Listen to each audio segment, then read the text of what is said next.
Soy Manuel González Granada, uno de los nietos restituidos gracias a la lucha de las abuelas de Plaza de Mayo.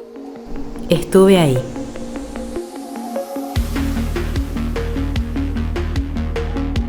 Lo primero que te quería preguntar era ¿dónde estabas? ¿Qué pensaste cuando se restituyó la democracia hace 40 años?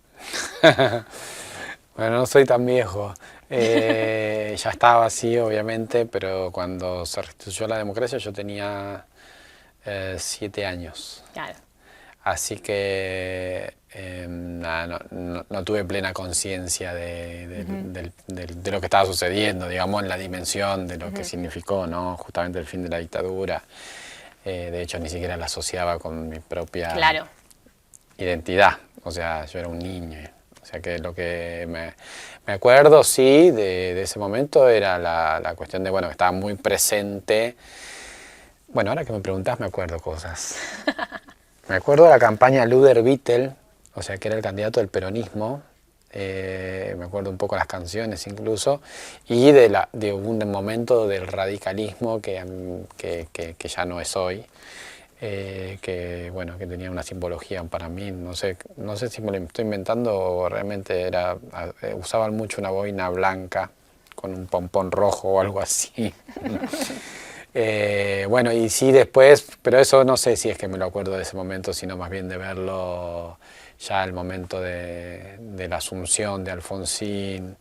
Creo que, por supuesto, ya de más grande de ese periodo me impacta mucho una imagen que hay de cuando Alfonsín está por recibir la banda y se lo ve a Viñone con una cara muy dura, muy de un tipo horrible. Sí, que está entregando, ¿no?, el poder de la dictadura, está devolviendo el poder al pueblo de alguna manera y eso sí me impactó. Claro. Sí, pero igual ya con esos recuerdos es un momento histórico muy, muy importante y creo que, aunque seas chico, creo que para todos, los que lo vivieron, por más que sean muy, muy chicos, es importante, ¿no? Claramente. Sí, es parte de un registro que evidentemente, incluso cuando siendo chico por ahí no te dabas cuenta, empezó a cambiar un montón de cosas, obviamente, sí. ¿Y vos empezaste a tomar conciencia de ese cambio cuando descubriste tu identidad? Empecé a tomar conciencia de ese cambio cuando ya un poquito más grande, la referencia de la autoridad, digamos, autoritaria, era la policía bonaerense en mi caso, que ya siendo adolescente generalmente te molestaba bastante. Entonces, claro, era abismal. Y así todos se han cometido hechos horrorosos durante toda la década del 90, digo, por parte de las fuerzas represivas, pero era abismal la diferencia que, te llevaban, hacían racias en ese momento, ¿no? Te llevaba la racia solo porque vos estabas ahí, los tipos venían con un colectivo y el patrullero y levantaba a todos los que estábamos en la parada del colectivo, que nos íbamos a bailar. Te levantaban y te pasabas toda la noche en la comisaría. Solo para después largarte y nada más. O sea, era una cosa de estadísticas que creo que hacían. Y también de no perder el hábito de cortarte la libertad cuando quisiese. Entonces ahí era, cayó la cana y te perdías la noche entera ahí. Entonces empecé a tomar conciencia de la diferencia de que yo al otro día me iba. O sea, yo estaba tranquilo con mis amigos, también con la inconsciencia de la adolescencia, ¿no? De que, qué garrón, nos comemos acá 3, 4, 5 horas, pero después nos vamos. Claro. ¿No? O sea, ahí empecé como a dimensionar la diferencia de entrar y salir de un régimen autoritario, digamos. Claro. Sí, y en comparación a lo que vemos nosotros, que eso nunca lo permitiríamos, nuestra generación nunca permitiría una cosa así, o trataría de evitarlo porque ya conocemos el pasado, ¿no? Sí, es una práctica que hoy no existe, por ahí existe de manera más mínima, ¿no? De que, bueno, levanten un par de pibes, un patrullero. Antes, por eso digo, en esos primeros años post dictadura, no, llenaban un colectivo. Nosotros le tocábamos timbre. ¿Cómo? En el colectivo, mientras íbamos camino a la comisaría tocábamos timbre y venía alguno de ellos, obviamente venía muy enojado hacia el fondo a ver quién era el gracioso. Pero bueno, la parte de lo que, o sea, eso iba a ser nuestra noche, ¿no? O sea, entonces era... Claro, era como la diversión. Sí, la diversión, tratar de no darse cuenta de lo que estaba pasando, que era horrible lo que estaba pasando, la verdad, porque efectivamente era simplemente ir a cagarle la diversión a un grupo de jóvenes, que lo único que quieren en ese momento es eso. Claro. Sí, pero es re interesante esto de la comparación entre lo que contás vos y los hechos de la dictadura. O sea, es totalmente diferente y es aterrador y ver cómo ese cambio se ve manifestado en algo tan simple como levantar a los pibes antes de ir al boliche. Sí. Es impactante. Nunca lo había visto así y me parece muy llamativo, sí. Sí, bueno, después asociado a eso, y que también tiene que ver con parte de lo que de la continuidad de algunas prácticas de la dictadura, me acuerdo que a mí me sortearon para el servicio militar, para la colimba, ¿no? No, colimba sos cuando haces el servicio militar, creo. Para el servicio militar. Y el año anterior a mi promoción, durante el servicio militar habían matado a un chico dentro de un cuartel, un soldado Carrasco. Sí. Y ese hecho es el que, bueno, obviamente, lamentablemente a partir de ese hecho es que se empieza la discusión de que el servicio militar no debe existir. Claro. Que era parte de un negocio de las fuerzas, que era parte de, bueno, de toda una situación en la que lo mismo, digo, en una etapa en la que vos tenés que estar saliendo del colegio pensando qué vas a hacer en tu vida, el sistema democrático, ya en este caso, a través de las fuerzas de seguridad, tenía una obligación con la patria que era que te tenías que comer 6 meses, un año, a veces más, en un régimen dictatorial, o sea, dentro de un cuartel, siendo el tipo que, por eso Colimba, viste de qué viene Colimba, ¿no?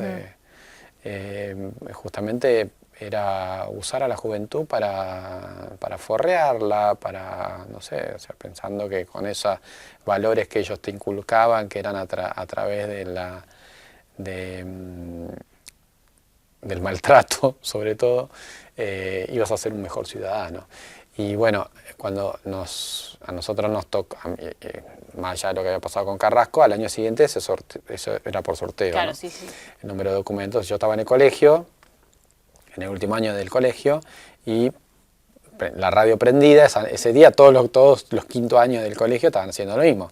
La radio prendida, escuchando el sorteo, porque iban número por número, y según tus 3 números del documento, te asignaba un número el sorteo, ¿no? Entonces yo soy 315, era 315 y me tocó el número 565, que era como un límite, podía llegar a salvarte o no, porque los que no se salvaban eran los números altos. Entonces teníamos un compañero que le tocó 900 y pico y lo cargábamos y todo, te van a mandar a la marina, ¿no? Bueno, todo cosas también que... La verdad que si tomábamos dimensión de lo que significaba, como no lo habíamos hecho, era bueno, qué garrón, a vos sí, yo me salvé, no sé qué. Bueno, pero igualmente después tuvimos que ir, en ese momento los documentos de identidad eran una libretita en papel, verde, militar, y tuvimos, aun cuando después de que finalmente se abolió el servicio militar, ya no había más servicio militar obligatorio, igual nos hicieron ir a mí me tocó ir al batallón 601 de La Plata, con el documento, fuimos varios amigos, porque te lo tenían que sellar, ellos te tenían que firmar que estabas exento por, bueno, por la ley que había salido que justamente lo suspendía, ¿no? Pero incluso así, cuando fuimos, ya no tenía sentido ir a hacer eso, porque ¿para qué voy a ir a hacer eso si es obvio que a mí no me toca hacerlo, porque además ya no existe más? Bueno, igualmente tuvimos que ir a hacerlo. Y aprovecharon el momento también para eso, porque bueno, como despedida, ¿no? Nosotros entramos ahí al batallón ese, que es un lugar muy grande, y tiene unos edificios parecidos a los de la ex-ESMA, había como un patio grande, ¿no? Todo cemento, y a pleno sol estuvimos ahí, o sea, mis 5 amigos, pues fuimos en un auto, me acuerdo que éramos 5, y otros amigos de amigos, o sea, o chicos de cualquier lugar que tenían que ir a hacer la misma edad. Toda la misma edad, puestos así en ronda en ese gran patio, tuvimos horas ahí parados hasta que te hacían pasar a una oficina donde un tipo casi que no te saludaba, te ordenaba y te agarraba, te sacaba el documento, te lo sellaba y te lo firmaba. Y con eso supuestamente estabas libre de ellos. Así que nos fuimos de ahí, bueno, contentos. Nos fuimos contentos, sí, cuando nos pudimos ir, porque incluso la estadía en ese momento ahí, que fueron ese par de horas esperando, no estuvo nada buena.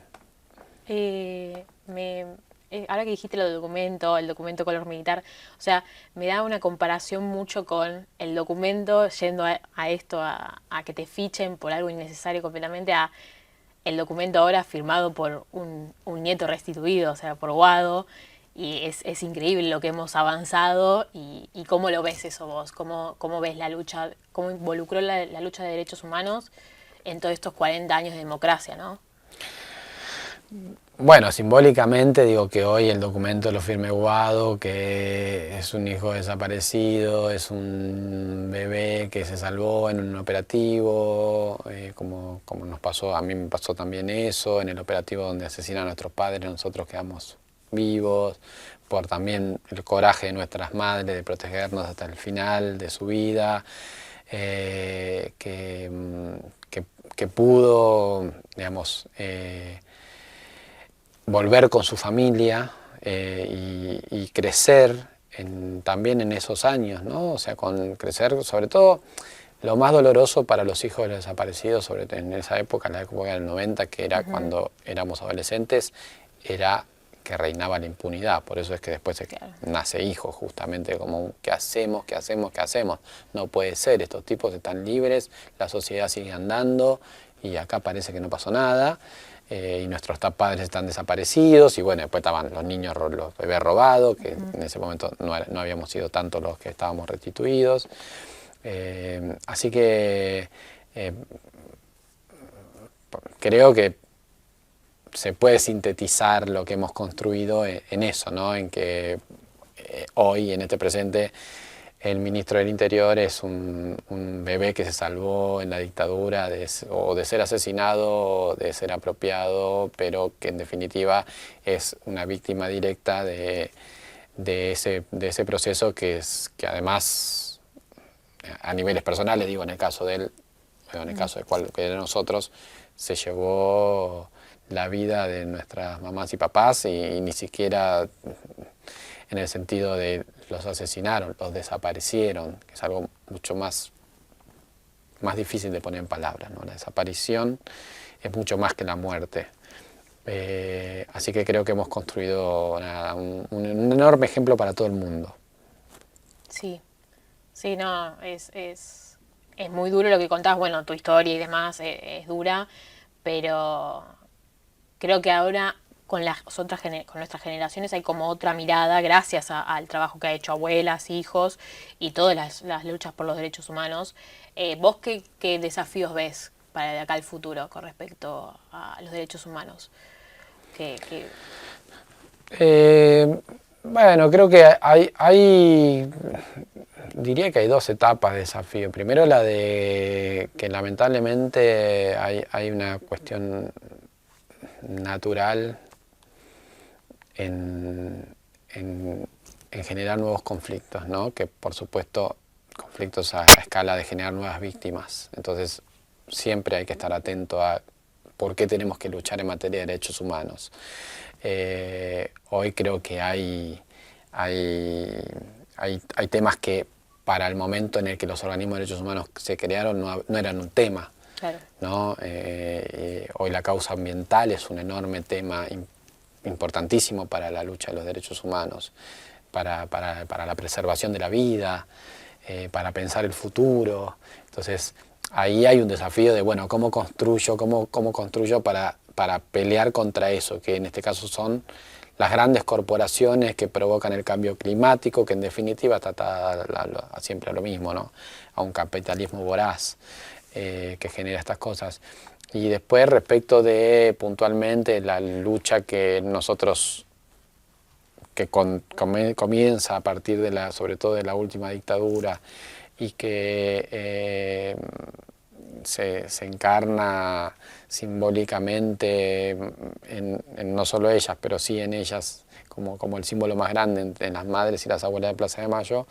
En el presente, para nosotros el desafío es primero que no hemos encontrado todavía a más de 300 de esos bebés robados y después que, bueno, y a todos los desaparecidos que seguimos buscando, los restos, dónde están los restos, y mantener obviamente el pedido de justicia porque se siguen juzgando y condenando a muchos responsables, pero también creo que el desafío más grande que tenemos en ese punto es que las nuevas generaciones entiendan que eso es algo que está vigente, o sea que es comprensible que cada generación tome un tema y diga, esta es mi bandera, ¿no? Yo por esto tengo que luchar, para los que tienen ese ímpetu de querer luchar por algo.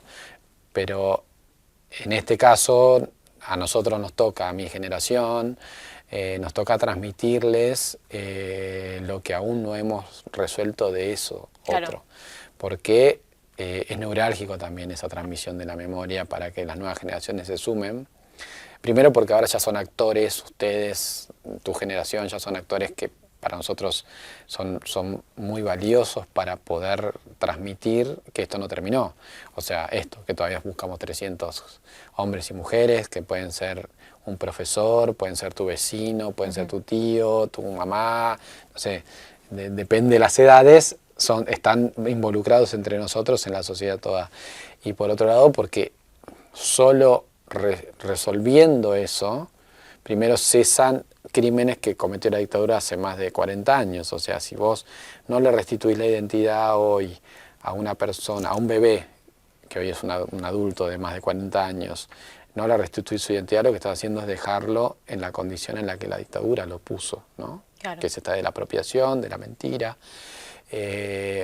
Y por otro lado, si no juzgás y condenás eso y no generás también políticas públicas para poder ir contra eso que la dictadura impuso, bueno, como democracia no te estás desarrollando, te estás quedando como te dejó la dictadura en algún punto, ¿no? Lo estoy llevando a un extremo porque verdaderamente nosotros hemos hecho un gran recorrido con eso. Pero como punto final a eso, si no resolvés esos crímenes, lo que también queda abierto es la posibilidad de la repetición, ¿no? O sea, el verdadero nunca más se da cuando vos podés cerrar las heridas. O sea, cuando el dolor te va a quedar, ¿no? Pero si hay heridas abiertas, además está la posibilidad de que por esas mismas heridas entren en la sociedad toda, ya no hablo de a nivel personal, ¿no? Entren los mismos métodos, o sea, la dictadura o ese tipo de soluciones mágicas ya no tienen lugar. Yo entiendo que en Argentina no tienen lugar, pero así todo creo que el proceso que hace Argentina, que no ha terminado, porque seguimos buscando desaparecidos, seguimos buscando a los nietos y nietas robados y seguimos condenando a los responsables, hay que seguir haciéndolo para que sea ejemplo para otros países que no lo han hecho. Y no lo han hecho y lo que pasa en esos otros países, a diferencia de lo que nos pasa a nosotros, es que muchas de las prácticas de la dictadura se llevan adelante en gobiernos democráticos. Claro. Porque no hubo ahí una condena ni social ni institucional, ¿no? Son democracias que quedaron muy debilitadas en ese sentido.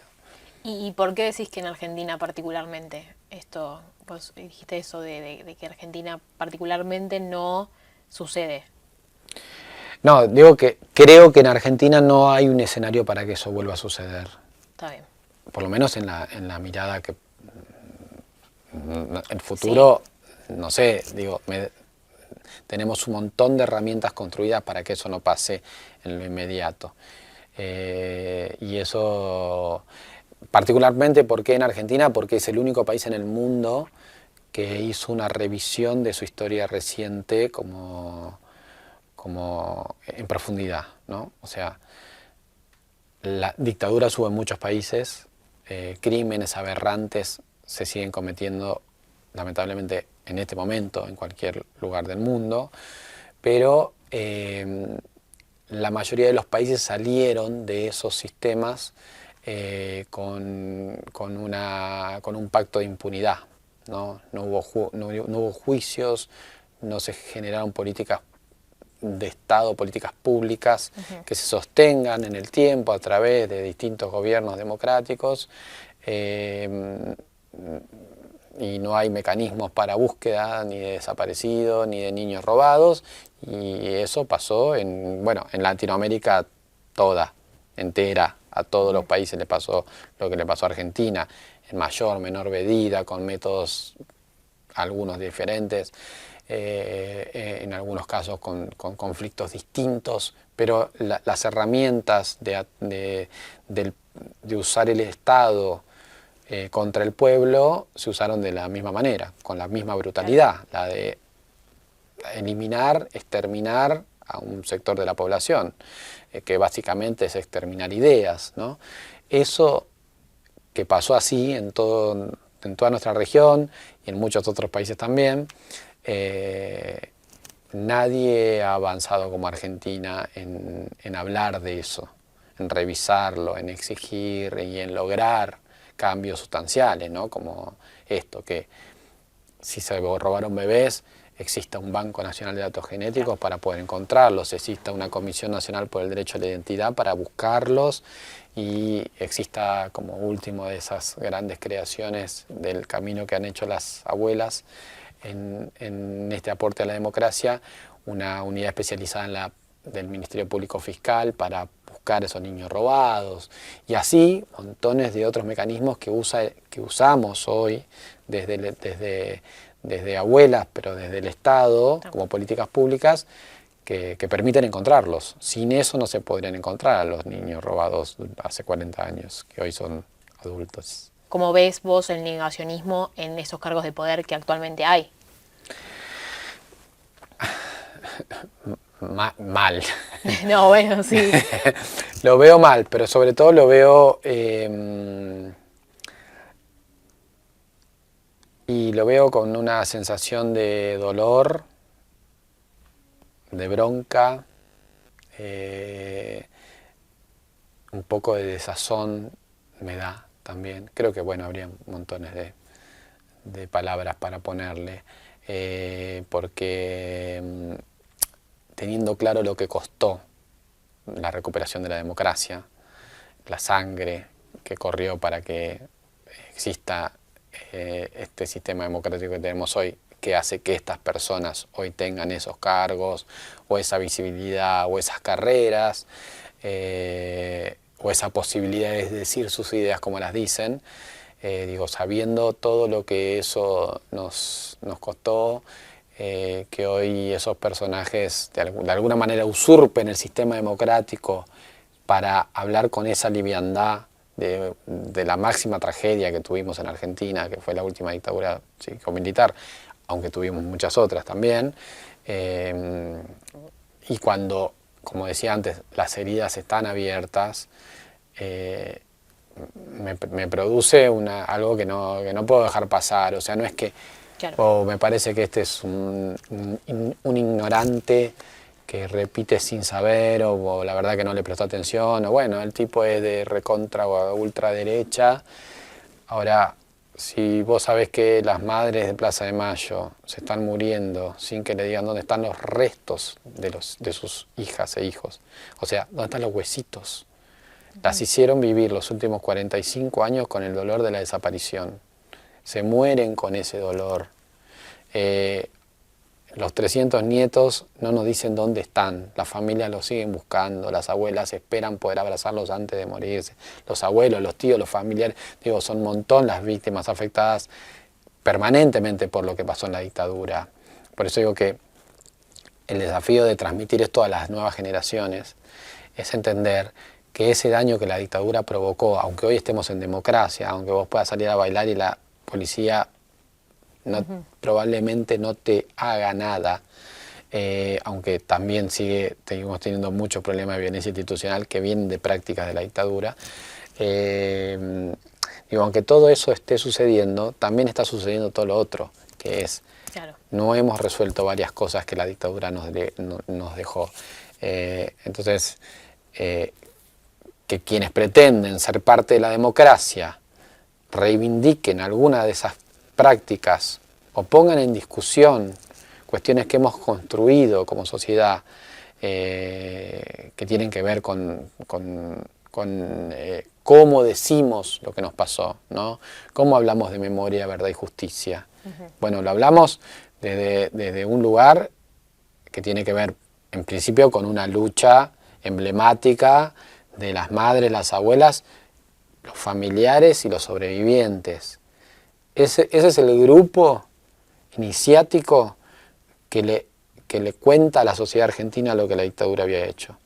Parte de esa sociedad argentina durante mucho tiempo no lo quiso escuchar, no lo quiso creer, o llegamos al presente, lo niega.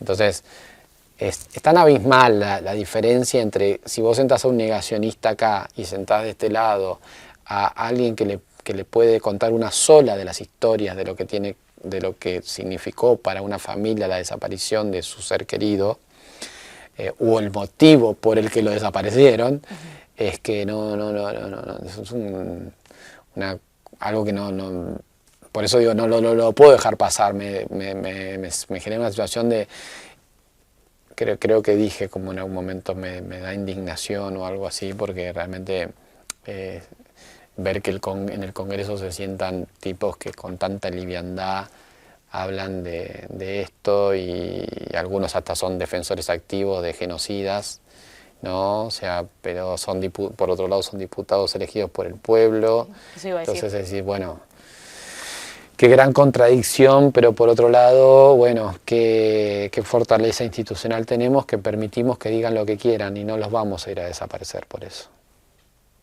Eso te iba a preguntar porque hay mucho debate sobre qué hacer contra el negacionismo, ¿no? Y se ponen ejemplos de otro mundo. ¿Vos qué crees que se debe democráticamente, ¿no?, pensar cómo trabajar el negacionismo? ¿Cómo trabajarlo para que esos discursos no lleguen a los jóvenes, ¿no? A que no lleguen a jóvenes diciendo que negando la dictadura, negando las desapariciones de un montón de personas. Yo te diría que solo con datos alcanzaría, pero bueno, como el tema del negacionismo también y de cómo contrarrestarlo es que muchas veces son discursos muy atractivos para los medios de comunicación. Entonces vos tenés a personajes que van a ir y van a decir una barbaridad y yo también lo voy a mirar. Claro. O sea, porque no puedo creer lo que está diciendo. Y lo va a mirar otro porque está diciendo algo que entonces dice, pero entonces todo esto es un invento. Pero entonces no fue tan grave. Pero bueno, entonces la dictadura tampoco es como dicen, ¿no? Es complejo, o sea, también es doloroso, después de todo lo que hemos demostrado, digo, si vos encontraste 132 personas que fueron robadas a su familia, y para robárselas a la mamá la secuestraron, la mantuvieron con vida y la hicieron parir en un lugar inmundo, le robaron a su hijo y a toda la familia de esa mamá y de ese bebé los condenaron a buscarlo durante 40 años o 20, o algunos ni siquiera encontrarlos todavía después de 45 años, y a su papá lo mismo. Digo, si contra eso vos me podés decir que algo de eso no estuvo tan mal. Bueno, yo creo que ahí nosotros tenemos mi generación, tenemos el deber moral de transmitir esto. Las madres, las abuelas, los familiares, los sobrevivientes ya hicieron todo lo que tenían que hacer por esto. No quiero decir que dejen de hacer, que sigan aportando, por favor, porque realmente son las que iluminan este camino, ¿no? Hacia dónde hay que ir con la verdad. Pero también después ya cabe la responsabilidad en las generaciones siguientes. O sea, si hoy vos tenés acceso a toda esta información, porque existe, como decía, material hasta para los jardines de infantes. Si vos tenés 132 casos de chicos que habían sido bebés, que cuando eran bebés fueron arrancados sus familias y engañados durante décadas por lo que uno más quiere en el mundo, que es su mamá y su papá, y que en realidad no eran su mamá y su papá, sino que eran cómplices de la desaparición de sus verdaderos padres. Digo, si vos tenés eso como evidencia, si vos tenés miles y miles de desaparecidos, si ves y encontramos y descubrimos la documentación de cómo actuaba la dictadura, si eso está documentado no solo por lo que nosotros contamos, lo que contó un sobreviviente de lo que es un centro clandestino de detención, cómo funcionaba la tortura, si ves documentos incluso para llevarlos al lugar que más les gusta, desclasificados por Estados Unidos, que dicen lo que están haciendo es torturar y desaparecer a las personas y las están arrojando vivas al mar. O sea, si tenés toda esa prueba, al negacionista yo le puedo discutir eso, con esas pruebas. Ahora, a tu generación le tengo que decir, es tu responsabilidad conocer eso, verlo y sacar las conclusiones que quieras. Pero está clarísimo esto, o sea, no hay acá lugar a debate para si la dictadura fue tan o tan poco o tanto, tan mucho, ¿no? Sobre eso, te quería preguntar sobre la responsabilidad civil o la participación ciudadana en la construcción de la democracia, ¿no? ¿Vos cómo pensás que es el rol de cada uno de nosotros? Bueno, es fundamental en realidad, porque la sociedad se construye entre todos, así que la responsabilidad ciudadana, decís sobre tu generación. Sí, sobre mi generación, me parece que vamos allá de mi generación. Ahora los chicos jóvenes pueden votar, tienen que estar informados, tienen que participar. Y además, ya te digo, no solo eso, de ir a votar. Me parece que va más allá de exigirnos nuestros derechos, de militar, de imponer lo que es nuestro. Sí. Bueno, la verdad que en parte veo, en las nuevas generaciones, veo una hermosa rebeldía que tiene que ver también con una caracterización de la juventud, ¿no? La juventud tiene ese momento en el que yo quiero cambiar las cosas establecidas y es un momento muy lindo de la etapa de la vida, ¿no? O sea, la de pelear por eso, por lo que está impuesto y tratar de cambiarlo, sobre todo cuando uno está convencido de que eso no está bien. Después hay un desafío también en entender que el hecho de ir a votar no es solo una cuestión de ir y hacerlo porque tenés que hacerlo, ¿no? O sea que ahí me parece que hay también en estos últimos tiempos una demanda y una responsabilidad cada vez más clara sobre la dirigencia política, que tiene que hablarle a una generación que está en otra frecuencia, que se comunica de otra manera, que se informa de otra manera. Entonces creo que estamos en una etapa de transición, ¿no? En la que la vieja política o la manera de hacer política está mutando a cómo hago para que quienes ahora van a votar, que son ya en el sistema del padrón electoral, son un peso importante sobre la decisión. Bueno, ¿cómo les cuento por qué tienen que interesarse por la política, cómo les cuento por qué me tienen que votar también, ¿no? Lamentablemente creo que hoy tenemos algunos personajes que han, más allá del aire que se les da en los grandes medios de comunicación, tienen por ahí por una cuestión etaria o por alguna cuestión hasta pintoresca, terminaron teniendo una llegada desde ellos siendo actores políticos en las generaciones más jóvenes que bueno, que los hacen ver como una posibilidad. A mí me aterra que esa sea una posibilidad, pero bueno, creo que es un desafío de las dos partes, ¿no? De las nuevas generaciones que nacieron en democracia, que quizás hay muchas cosas que ya no las ven como algo natural. Claro. Y por otro lado, de quienes tienen responsabilidad o quienes asumimos responsabilidades institucionales, de que esa generación entienda por qué eso tiene que funcionar. Y que eso solo funciona si no se usa en contra de los intereses del pueblo. Si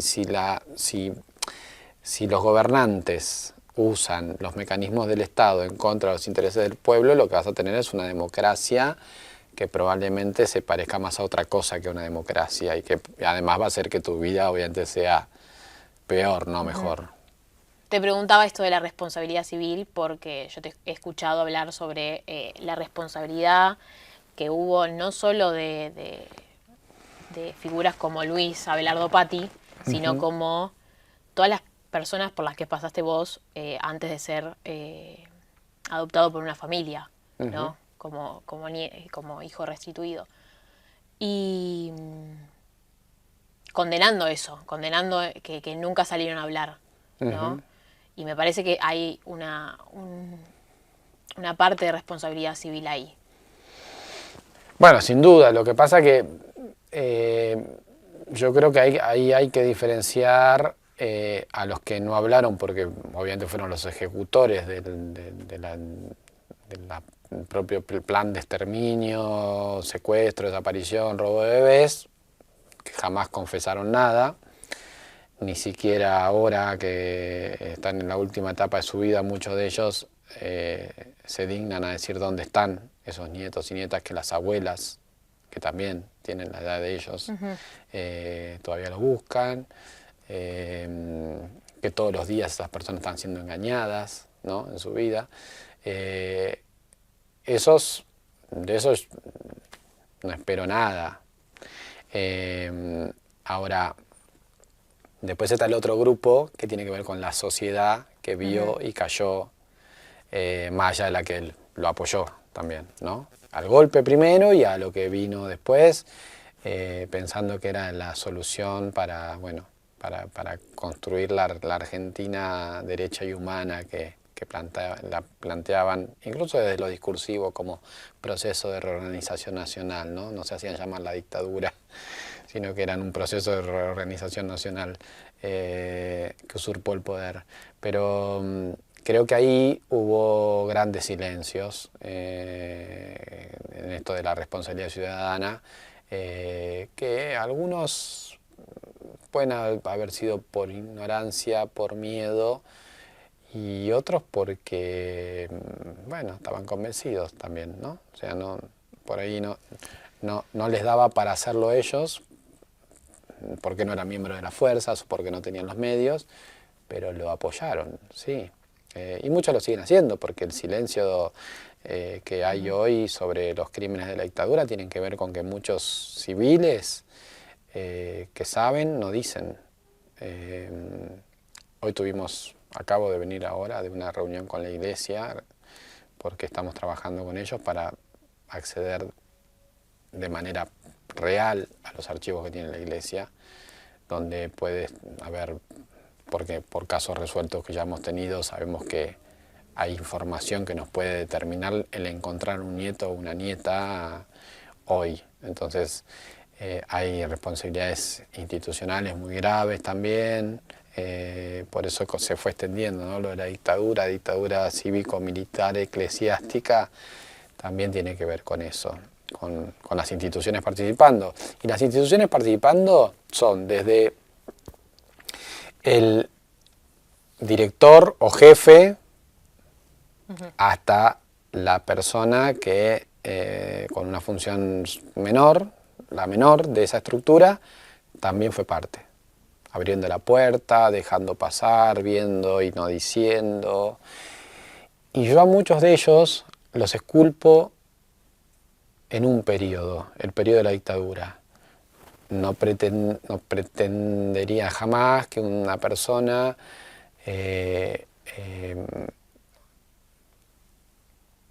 que no tiene los medios para analizar lo que está pasando o está engañada, pueda ir y decir algo, ¿no?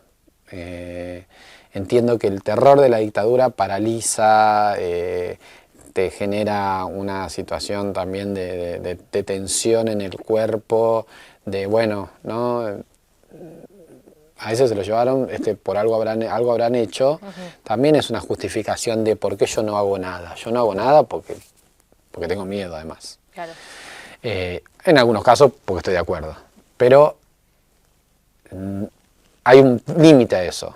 El límite es la vuelta a la democracia. Cuando vuelve la democracia, si vos seguís con ese silencio, estás siendo cómplice de todo eso. Y esos silencios se mantienen hasta el día de hoy. Hay gente que sabe efectivamente dónde están los desaparecidos, hay gente que sabe dónde están los nietos y nietas que buscamos y no lo dicen. Sí, yo hablé, para otra nota en ANCOM, hablé con Sonia Torres y es un caso súper, súper doloroso y yo cuando lo escuchaba de la palabra de ella no lo podía creer y bueno, y esta complicidad que hay de mantener, lo que decís vos, si mantenés el silencio sos cómplice.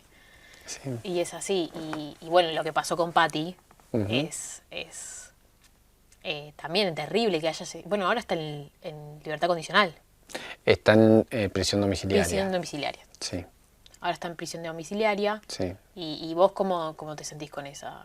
¿Vos sentís que te falló la democracia porque Patti está en libertad? No, entiendo que Patti tiene que estar en una cárcel común como todos los genocidas. No.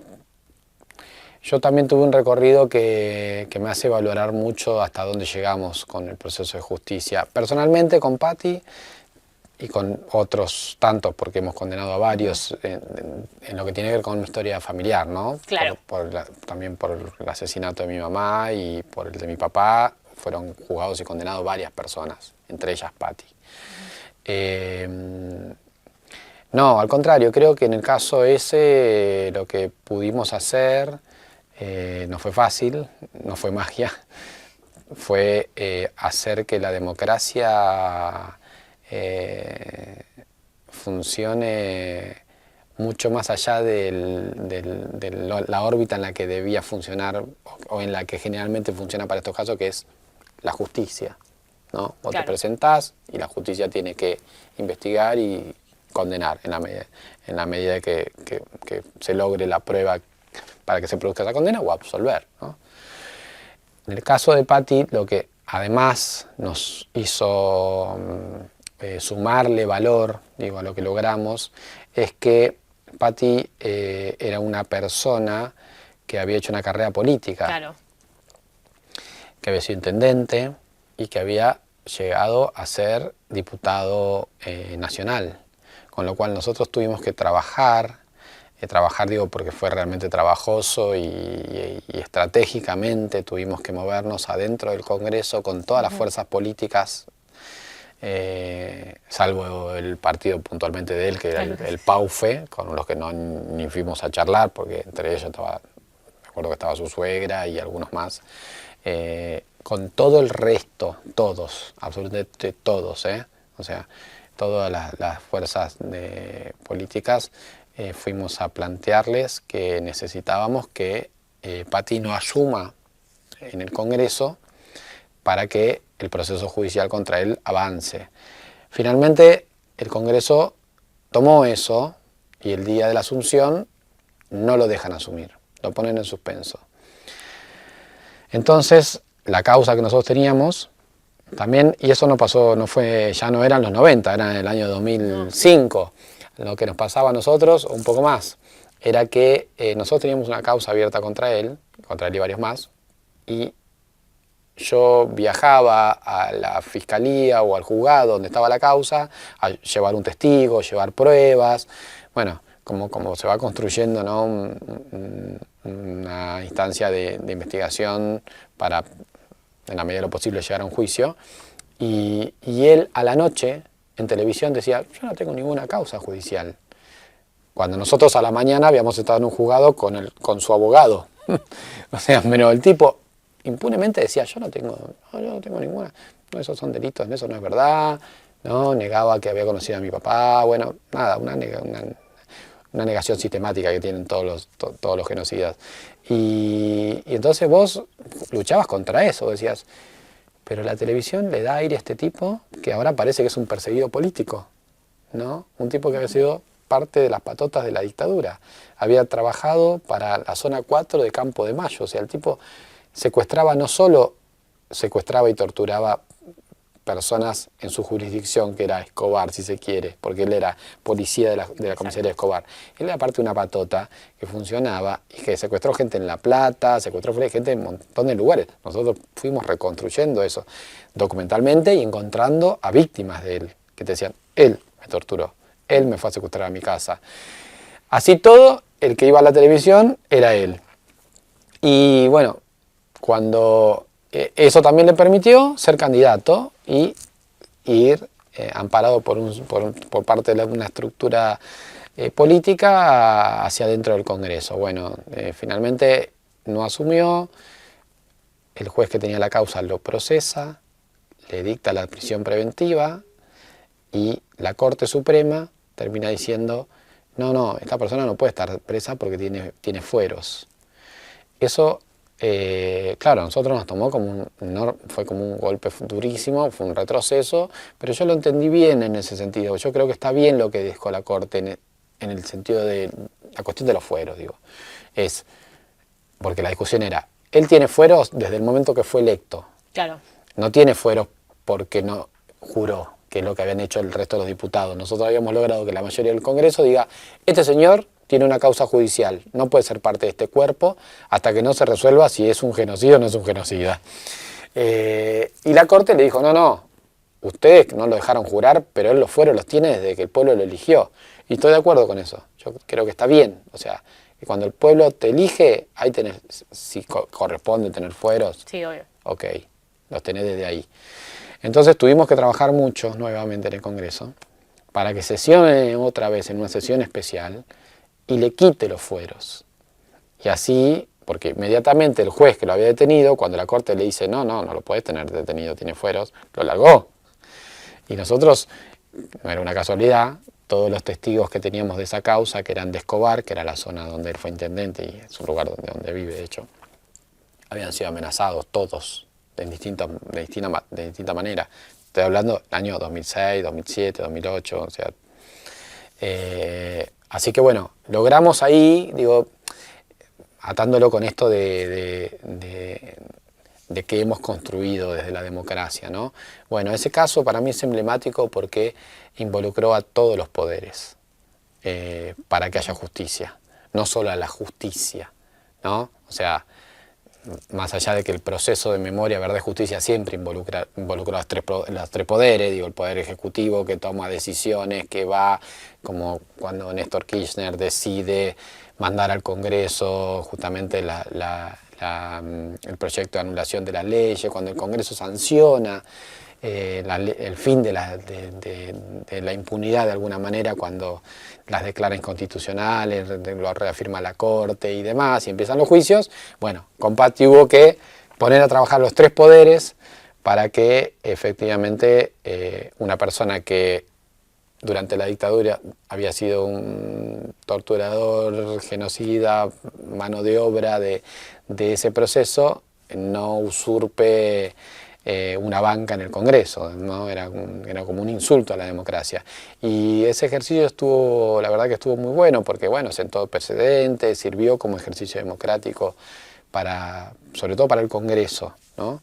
y bueno, y lo logramos. Eso fue, creo, parte del aporte que entiendo que hacemos a los que nos toca. Digo, yo calculo que a mí me tocó hacer eso y lo hice, pero si hubiese sido otra persona a la que le hubiese tocado mi historia, hubiese hecho lo mismo, hubiese hecho algo mejor, no sé. Pero creo que el aporte que hacemos, quienes trabajamos en esta construcción de la memoria, la verdad y la justicia, el aporte que hacemos a la democracia no tiene que ver con algo personal, con una necesidad personal de hacer justicia. Yo por lo menos no lo siento así. Yo lo siento como un hecho reparador, por supuesto, que no repara todo, que solo acomoda algunas cosas, que por lo menos en este caso a mí sí me reparó el dolor que yo sentía de vivir en un país donde había impunidad. Entonces, eso fue realmente sanador, ¿no? O sea, y que vos puedas ser parte de ese proceso, bueno, claro que es reconfortante, pero lo siento como un aporte a la democracia toda, ¿no? Es decir, si quienes trabajamos para impulsar que estas cosas sucedan, lo logramos, lo que estamos haciendo es dejando un país en el que las futuras generaciones no van a tener que pasar por esto.